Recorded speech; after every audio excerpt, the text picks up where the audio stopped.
We're now going to look at some examples of how to move clips. First one is dragging clips. At the top left of the timeline panel, you'll find the snap button. That's this little horseshoe upside down looking thing. There's your snap button. It's typically toggled on.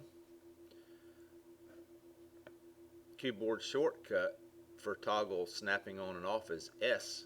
Even if you've already begun dragging an item to perform an edit, you can still press S to enable or disable snapping while dragging. It's common to forget if snapping is off or on, so this can be a useful shortcut to learn. So select the last clip on the timeline, HS suit, and drag it a little to the right.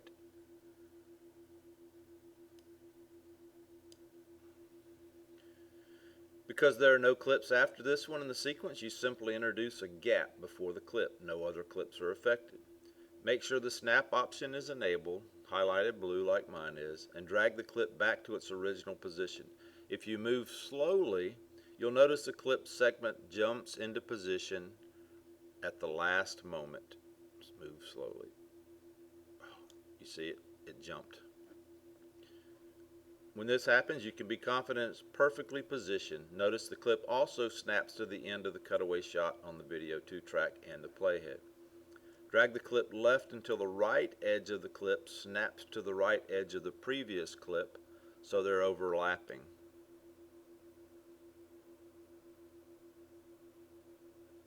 See, it snapped right there and it overlapped everything.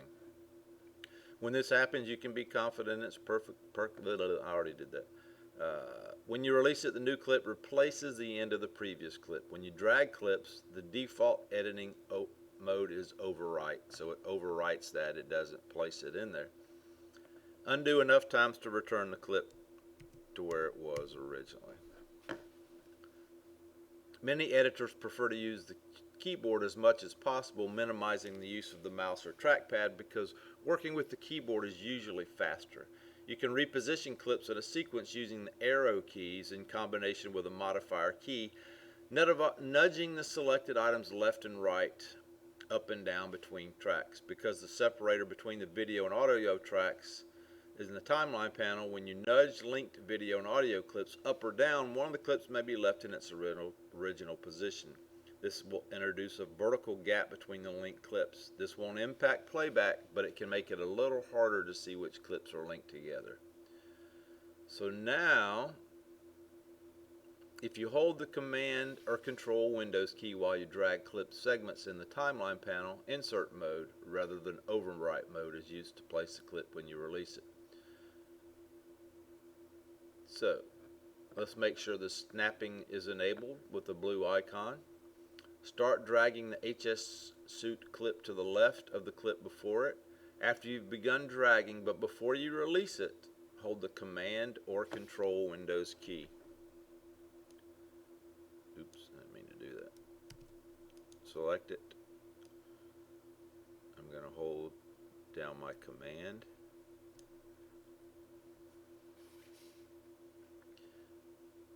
Drag into the left edge snaps to the left edge of the mid-suit clip and release the drag to drop the clip and then release the key.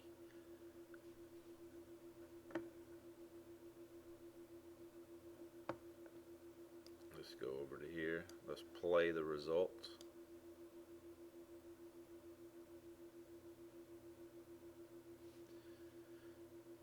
This creates the edit you want, but it introduces a gap where the clip was originally placed.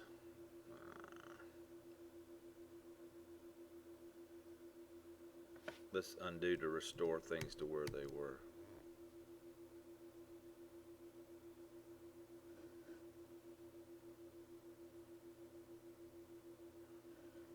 I think I dragged the wrong clip. Let's do this again. Let's drag this one. Hold down the Control key, put it there. Well, I still didn't do something right. If you followed what I said and not what I did, you should have a gap there. What did I do? What did I do? Make sure I start.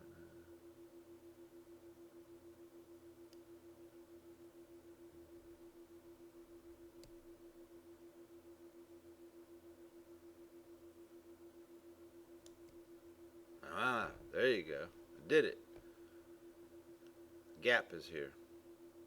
I guess, says start dragging after you've begun dragging, but before you release it, you got to hold the command or control key. That's what I didn't do. Okay, so I did it. Feel better. So undo till you get back. So if you hold down the command or control key first before you start dragging, then it doesn't leave that gap. That's what I wasn't doing. So the first time you should have started dragging and then hold down the command or control key, and it would leave a gap. Okay, got it. Whew, that's tough. You can copy and paste clip segments on the timeline just as you might copy and paste text in a word processor. In a sequence, select any clip you want to copy. So let's select this. Command C or Control C. Position your playhead where you'd like to place it. So I'm going to be right, let's go right here, and then Command or Control V, and you can see that it placed it there. It uses the overwrite edit to insert the copied clips instead. If you would use Shift Command V, and that would insert. Command Z to get us back where we were.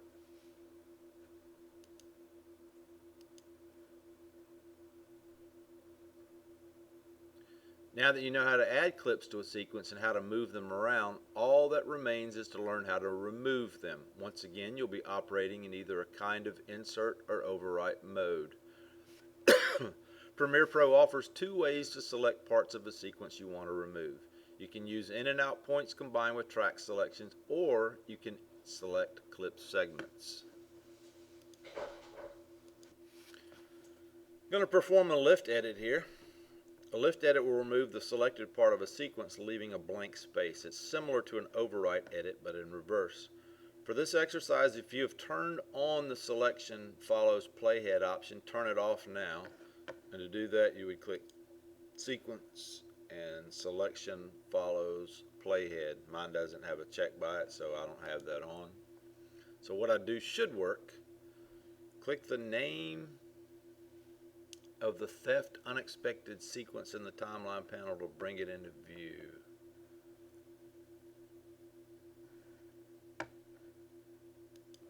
Okay, so the theft unexpected, put your timeline right here.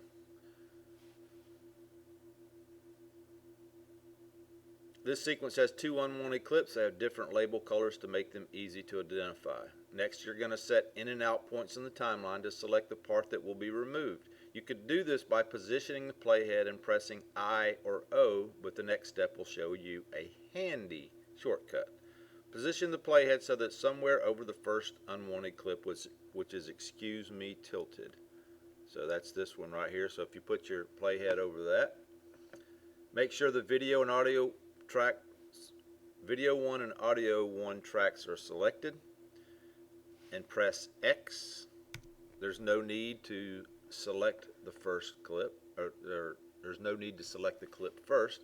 This adds an in and out point that match the beginning and end of the clip. You'll see a highlight that shows the selected part of the sequence. You see all that down here.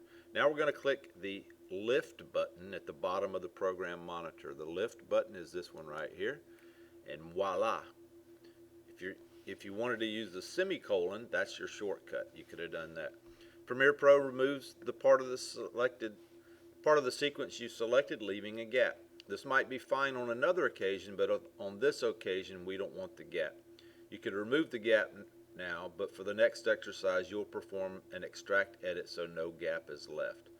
So an extract edit removes the selected part of your sequence and does not leave a gap. It's similar to the insert edit, but in reverse. So let's do Command Z to put that back in there.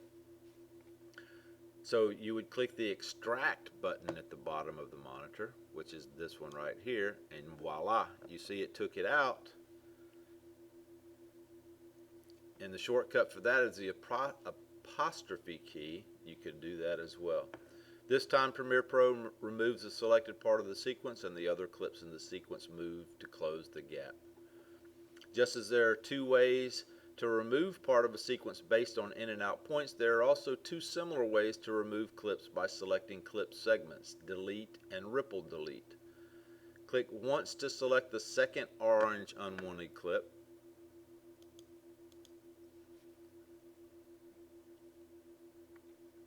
And try these two options. You could press the delete or backspace key. That would remove the selected clip, leaving a gap behind. You see that? That's similar to a lift edit. Pressing the shift forward delete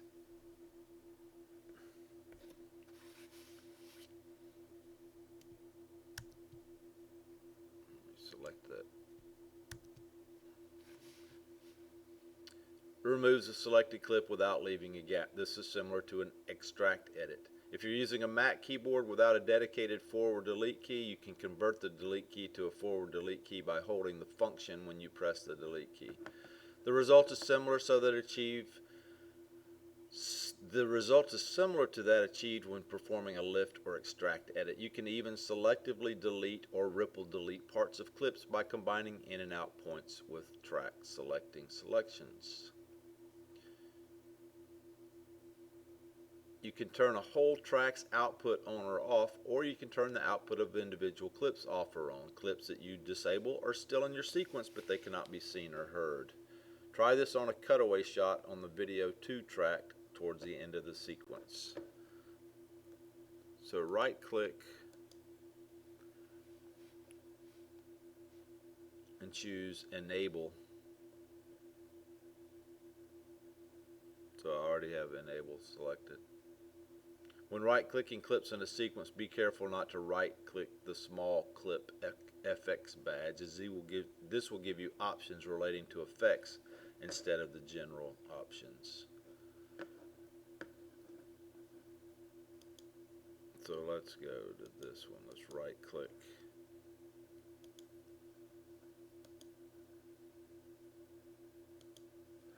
So it turned on and off up there.